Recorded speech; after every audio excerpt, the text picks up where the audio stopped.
What's going on, guys? This is Tower number 9, and this is the third match of the draft that I have been playing on here. You might notice that I'm a little bigger than usual.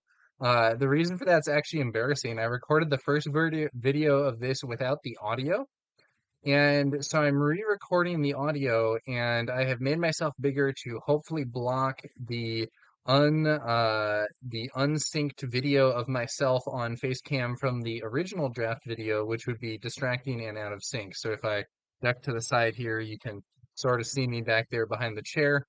But let's get to it. So this is the third game because I had an issue with the recording for the second game, kind of messed it up after a disconnect. And I ultimately lost the second match of the draft after winning the first one. I won the first of round of the BO3 in a really long, grueling game. We were fatiguing or close to fatigue, but I was able to get the win there. And then in the second game, I got just stomped. My opponent, who I think it was Wu, overran me with a very aggressive start. And the third game was closer than the second one, but ultimately a loss. Interestingly, that was actually the same matchup that we're seeing here. It was my yellow Iden or Cunning Iden versus a command Jin. So we're gonna see if I can do better this time. So I led off this game with a crafty smuggler. My opponent played an Alliance X-Wing. We then saw a rogue operative and a cell block guard. My opponent sneaks past the cell block guard using Saboteur to defeat the crafty smuggler through his shield with the rogue operative. In space, I deploy a system patrol craft to counter my opponent's X-Wing. My opponent has an Auzitek Liberator gunship, which can damage the patrol craft, and then the X-Wing swings in to defeat it. But the X-Wing is itself defeated in this process. I ambushed my opponent's rogue operative here. So rogue operative is a 3-cost 2/4 with Saboteur and Raid 2. So it can actually hit pretty hard for 4 and ignoring sentinels and shields, but with only 2 damage on the defense, my cartel, what is it? Cartel Enforcers, Cartel, I don't remember exactly what that card is called, but my 5/4 ambush unit can take it out, only take 2 damage and remain on the field. My opponent plays a 4/3 with Sentinel Echo Base Defender and hits my base with the Auzitek Liberator gunship. I believe I may have used Iden's ability to heal 1 that round as well. I'm not entirely sure. Moving on to the next round here. This is going to be when we get to deploy our leaders. So I will just go ahead and deploy Iden. Iden is a 4/4 shielded. So you get a shield token on her when she first deploys. And additionally, she has a passive ability where whenever an enemy unit is defeated, you heal 1 damage from your base, which is honestly really handy here. I think there's a good chance that we're going to see maybe even multiple enemy units defeated this turn.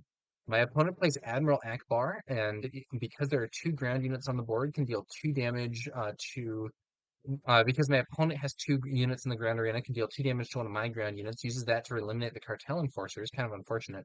I go ahead and have the Cell Block Guard knock the shield off of the Echo Base Defender. The Echo Base Defender hits my base for 4, so I know that Jin can deploy this turn. I can use Bosk here for a potential ambush. I could also just swing in with Iden. Both of those seem like fairly reasonable plays to me.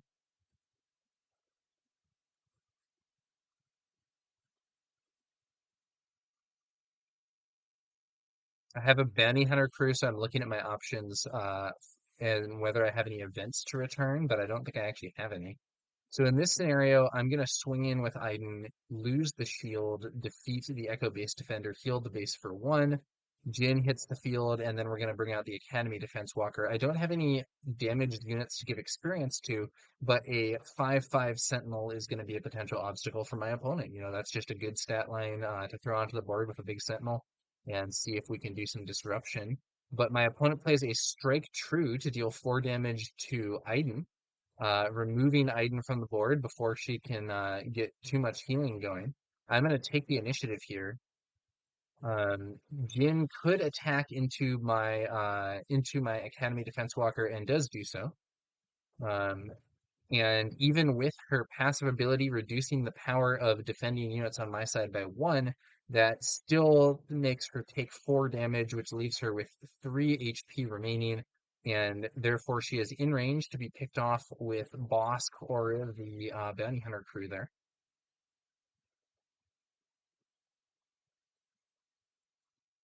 And we're going to go ahead and use Bosk to take out Jin.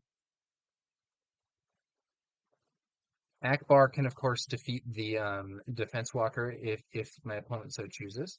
Ultimately uses an exhaust ability there.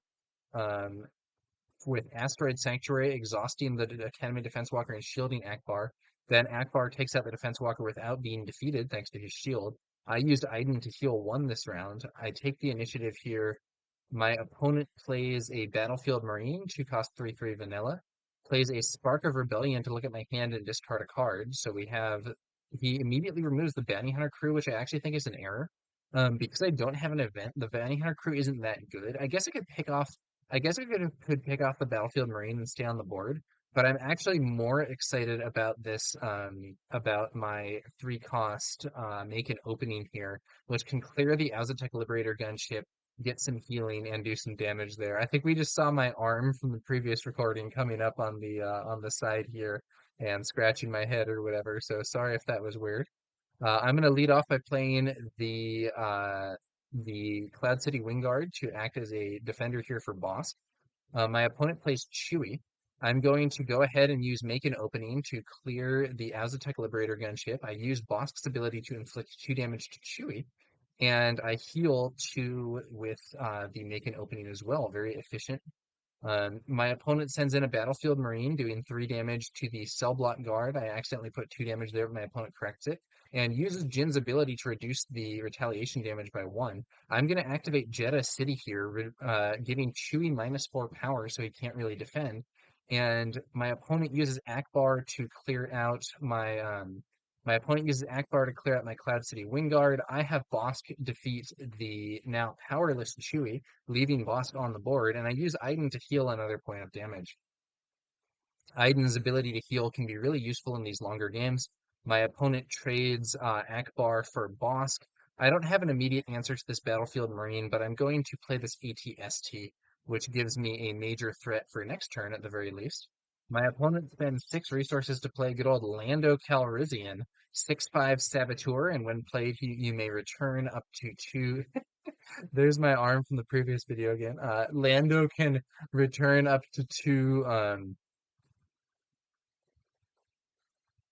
Lando can return up to 2 resources to your hand, so he kind of de-ramps you, but allows you to use those cards again, which can be very valuable in a draft, especially if you're low on cards. I think my opponent chooses to only use 1. I use Iden's ability to heal. My opponent takes the initiative rather than swinging with the Battlefield Marine, swings in Lando for 6 damage to the base. In this situation, I can use the Make an Opening that I have in hand to clear the Battlefield Marine before it attacks, so I do that. Hopefully my opponent doesn't have an answer to my ATST, but because the ATST is such a large, powerful unit, and we are playing draft where removal options are more limited, I'm I end up being rewarded with my opponent not having any removal that could immediately clear it. He plays Mon Mothma and pulls an Echo Base Defender. So one thing I could actually do here is entrench my ATST, which would allow it to do more damage via Overwhelm. I'm thinking about doing that here, I believe, but I think I end up deciding we just have to kill Lando. So we do that before my opponent can play the Echo Base Defender that I saw him draw with Mon Mothma. 3 damage gets into the base, or I'm sorry, I think 1 damage gets into the base from Overwhelm, and I'd already done that other damage elsewhere. My opponent takes the initiative, or I'm sorry, my opponent deploys an X-Wing. So now, one thing I can do is just take the initiative. I think it makes sense to deploy the System Patrol Craft that I have in hand, though. That 3/4 Sentinel is a great answer to the 2/3 X-Wing. My opponent, however, then plays a Pirated Starfighter, 2 cost 2/4 with Raid 1. When played, you have to return a unit you control to its owner's hand, but he basically uses that to upgrade his X-Wing to this Pirated Starfighter, which will be able to hit the System Patrol Craft without being immediately defeated. So I see a Bounty Hunter crew, which is really good here, because I can use this to potentially take out Mon Mothma, saving my ATST from getting attacked by Mon Mothma. And then additionally, the Bounty Hunter crew can return one of those Making openings, which is going to be useful because I can potentially play it in space after the Crafty Starfighter attacks my System Patrol Craft. So that's exactly what I do here. The Bounty Hunter crew, which is 4/4 ambush and returns an event from the discard pile to hand after being played, returns my Make an opening. My opponent plays the Echo Base Defender that we had seen in the hand previously. I'm going to go ahead and have my ATST defeat the Echo Base Defender, doing 3 damage with Overwhelm to the base. My opponent erroneously takes 5 damage there, but I reduce it.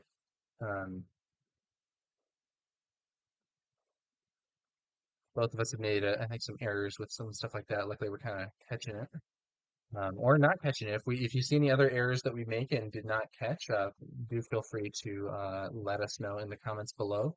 Pirated Starfighter hits my patrol craft. Patrol craft hits the base, and my opponent plays a second Pirated Starfighter, bouncing the first one, so the damage is no longer on it. This is a nice little trick. And I'm going to go ahead and use Iden to heal my base for 1. This does mean that my opponent can swing with the Pirated Starfighter into my System Patrol Craft and remove it before I get the chance to attack. But if my opponent does that, I then have the opportunity to clear the Pirated Starfighter using that Make an opening that I returned to hand, and that is exactly what I'm going to do. Now I know my opponent has that other Pirated Starfighter, but isn't actually going to be able to play it because he doesn't have another unit to bounce at this time. So for 3 resources, HisDudeness ends up playing another Echo Base Defender, very solid card. I'm gonna go ahead. I had this moment of peace earlier, I think, and forgot to use it on my ATST. I'm sort of moving my head position to try to hide myself from the previous video here. It's not 100% working. Sorry for looking weird on Facecam, guys. I guess I always look kind of weird on Facecam, but weirder than normal. Um, so I am going to, let's see here. I use Aiden's ability to heal just to kind of stall things a bit. My opponent plays another Alliance X-Wing. I have a few options here. I have Entrenched. I have Moment of Peace, though, which I'm going to use here, giving a shield to the Bounty Hunter crew. This will allow it to attack and defeat the Echo Base Defender without itself being removed. And then I should arguably deploy the Cartel Spacer here. So Cartel Spacer, when deployed, if you have another Cunning unit, it can exhaust something from the opponent. But I don't know whether I'm going to get a chance to do that, given that my opponent has the initiative and might just attack me with the X-Wing. So it's possible I should just play this to have a unit on the board, but I end up deciding to wait. I could potentially get more value out of it with the exhaust, and I have here some of my larger units to deploy, or to play. So I can bring out the Academy Defense Walker, for instance, and buff the Bounty Hunter crew there. So Academy Defense Walker hits the field, 5/5 with Sentinel. I'm very happy that I drafted these. They're really solid cards. They're solid and constructed, and they're really good in draft, I think. So not only a 5/5 Sentinel, which is quite powerful, but also buffing my Bounty Hunter crew. My opponent plays a second copy of Lando here, getting a chance to potentially return a resource to hand. We are getting low on cards in deck, so we are cruising for a potential fatigue outcome. And getting to turn some of your resources back into cards you can actually play can be very useful in that situation. But I'm not sure if he's going to actually do it. I asked if he's good because I wasn't sure if he was going to do that. I think he ends up not doing it. I have the Bounty Hunter crew trade with Lando thanks to the buff from the Academy Defense Walker. And then I use Iden to heal my base for 1. My opponent starts to fatigue out, taking damage there for trying to draw a card that he did not have in deck. And seeing that he's fatiguing before me and I am probably ahead in this race, he concedes the game. So that's going to be a win in the first game of the round 3 match here. And so if I can go on to win this next game, I will be 2-1 for the draft as a whole, which is a good place to be. 2-1. So if I draft and I win the whole thing, 3-0 draft, great. That's solid. That's solid. I noticed that this is especially confusing with my old self gesturing in the background. But if I can go 3-1 in draft, great. I won the draft. Excellent. But I don't rely on that. If I go 2-1, I'm like solid. You know what? Decent. I'm happy with a 2-1 performance in draft. So even though we lost the second, even though we did lose in round 2, we're going to see whether or not we can get the win in round 3.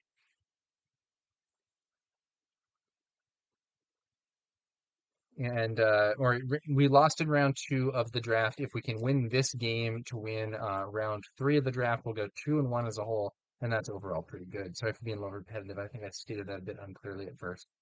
Okay, HisDudeness leads off with a Lothal Insurgent, 2 cost 3/2 in this case. The ability doesn't take effect because it only applies if the opponent has played other cards. I'm going to play the Crafty Smuggler, a great counter to the Lothal Insurgent. I can just attack and clear him. Um, yeah, seems like a pretty solid situation. Trying to keep blocking my old self here. This is one of my jankier videos in some regards, but it should be interesting. So my opponent plays an Echo Base Defender. I'm going to go ahead and waylay the Echo-based defender, send it back to hand. This would be a great time for a shoot first, but unfortunately I don't have one. My opponent swings base for 3, but then actually rethinks it and makes an interesting play here using Iden, or I'm sorry, using Jin to attack my crafty smuggler and reduce its power by 1. So I lose the shield, but my opponent is takes 1 damage and lives because of the power reduction on my unit from Jin's ability. I then just decide to complete the trade though with an attack into my opponent's unit. Because I have a 25 HP base and I have a strong end game with those big walkers that I have, both the ATST and the Academy Defense walkers, um, I am fine with keeping the board small. My opponent plays the Echo Base Defender, so my play here is actually pretty unfortunate. I can play the Cell Block Guard, but it's really at a disadvantage against the Echo Base Defender thanks to Jin's ability. So Jin can use her ability to have the Echo Base Defender attack my Cell Block Guard and reduce his power by 1, which means that the guard there will only deal 2 damage, not clear the Echo Base Defender, and that's an unfavorable exchange, though I did save some damage on my base. I reply with Bosk to finish off the Echo Base Defender, but my opponent definitely gained the advantage on that trade. My opponent then has Akbar to clear Bosk as well, which I really don't like to see. So overall, tough exchange there. On the plus side, I do have the what is that card called? Syndicate Lackeys. I was calling them Cartel Enforcers earlier, which is wrong. So I have the Syndicate Lackeys, but in this case, it's going to be the Bounty Hunter crew that I use to clear Akbar because the Bounty Hunter crew allows me to return the waylay that I had earlier. My opponent deploys Jin. I'm going to deploy Jin. I'm going to deploy Iden. So our leader is now facing off. My opponent plays Chewy, blocking a potential attack. Um, I'm thinking about what to do here. I don't really want to have Iden attack into Chewy because not only will it ready Chewy, who can then clear my Bounty Hunter crew, it would then allow Jin to attack and defeat Iden and be the only unit on the board. So I think what I end up doing here is actually taking the initiative and preparing to clear Chewy next turn. That's exactly right. Take the initiative, and then so Jin takes out my Bounty Hunter crew, taking 3 damage in the process. For my resourcing decision here, Repair can be a good card, but under the circumstances, my Bosk is already dead. My I haven't taken any damage to the base. It seems pretty reasonable to resource repair in this scenario. I'm thinking about how I want to deal with Chewy. So one option would be just to waylay him, but my opponent can probably just replay. Instead of doing that, what we're going to do is try to defeat Chewy through use of Jeddah City here. So if I use Jeddah City on Chewy, he goes to 0 attack. This is what I did to him in the last game. Give a non-leader unit -4, -0 for this phase. So now Iden can hit Chewy without losing her shield. And I can then use the Syndicate Lackeys to clear Chewy or the Bounty Hunter crew, but I don't have a unit to return with the Bounty Hunter crew, so it'll probably be the Lackeys. Aiden deals 4 damage to the now powerless Chewy. My opponent plays an Echo-based defender, but because Chewy is also a Sentinel, it doesn't actually protect Chewy here. I'm going to go ahead and bring in the Syndicate Lackeys, clearing out Chewy and putting me in a better spot for the next turn.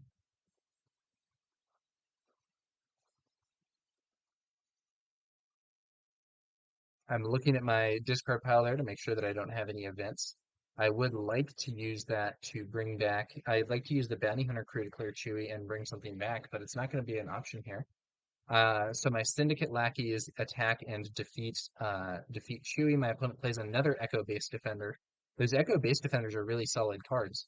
Um, and I see a really fortunate draw here. So this ISB agent is sort of just with a doctor ordered to deal with Jin Urso here, who only has 1 HP remaining. So the ISB agent can ping a unit for 1 if I reveal an event when I play him. So what I'm going to do here is lead off with my ISB agent, uh, pinging Jin off the board, and then um, the Echo-based defenders can potentially trade with my other stuff, which is annoying, but that's how it goes. I'm confident in my late game to show up here. So we're gonna indeed ISB agent Jin off the board, showing that waylay that my opponent saw me have from earlier. I almost discard it by mistake. My opponent trades an Echo-based defender for Iden.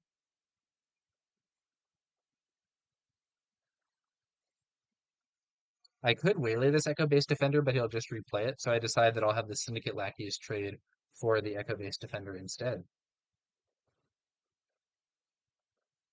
My opponent plays a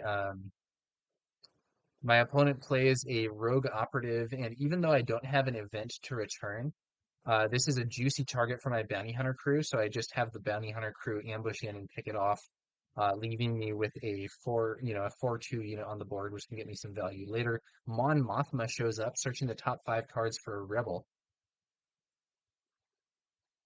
And unfortunately for my opponent, actually blanks out, not seeing a rebel unit or not seeing one that he chooses to reveal at least, and sending those cards to the bottom of the deck. I'm going to go ahead and take the initiative. My opponent was going to spend 2 resources on something, but retracts that. Accidentally drew from the discard there, fixes it. Okay, so here we have. So what I'm trying to do is just basically control the game, get my big units out. The ETSTs and stuff are going to be very solid here, and we'll see where we go from there.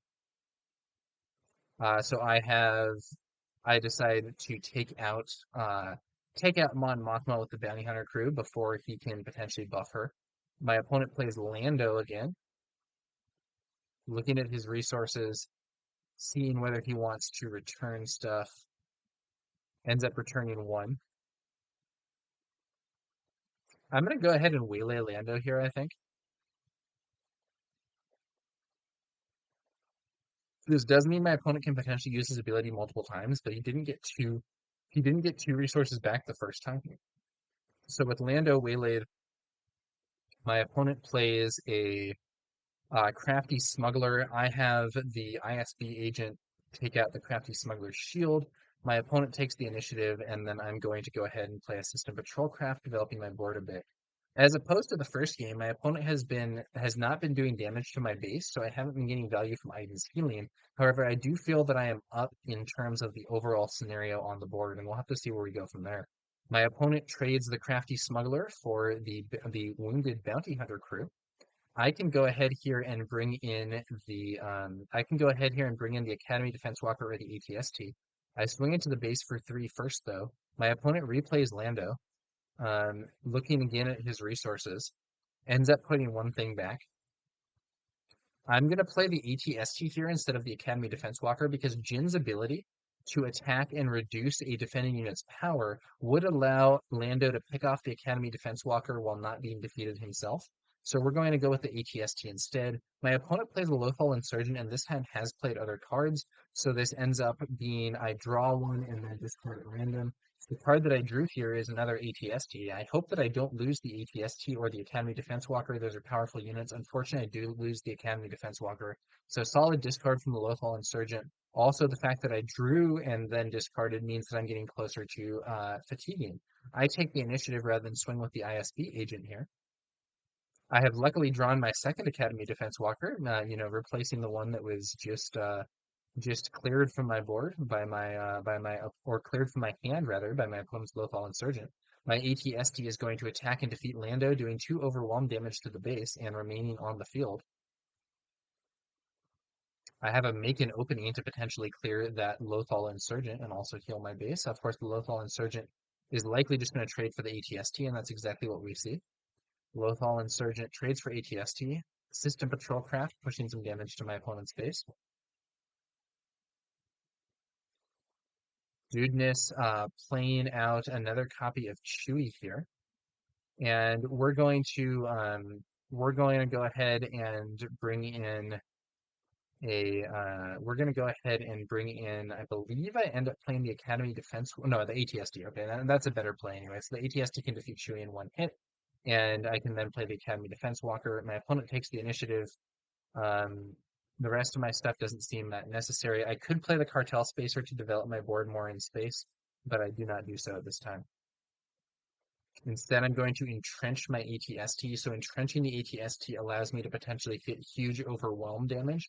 So if I swing in for 9 and hit Chewy, I can do 3 overwhelm to the opponent's base.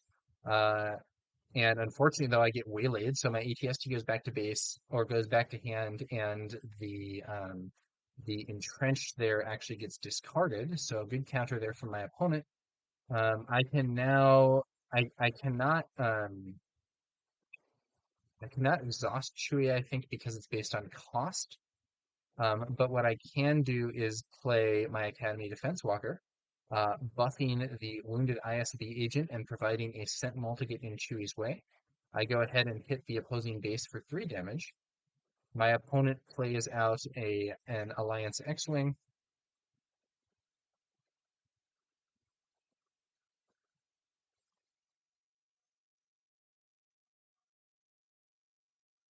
Moving forward to try to block my previous self here. I gotta try and do that. I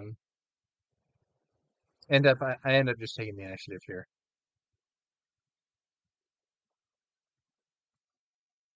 So I now have some ways to remove Chewy. So one thing that I could do is I could hit him with the Academy Defense Walker and then use the ISB agent that I have in hand to deal the final blow. Another thing that I could do is make an opening on him, giving him -2/-2. Then the Academy Defense Walker can clear him in one hit. Um, and it will take reduced damage itself while doing so. Make an opening's healing won't apply here because it only heals the base and not units, and my base is undamaged. But to be honest, having your base be undamaged at this point in the game is a nice thing to have. My opponent has an Auxotech Liberator gunship come in there and clear my system patrol craft.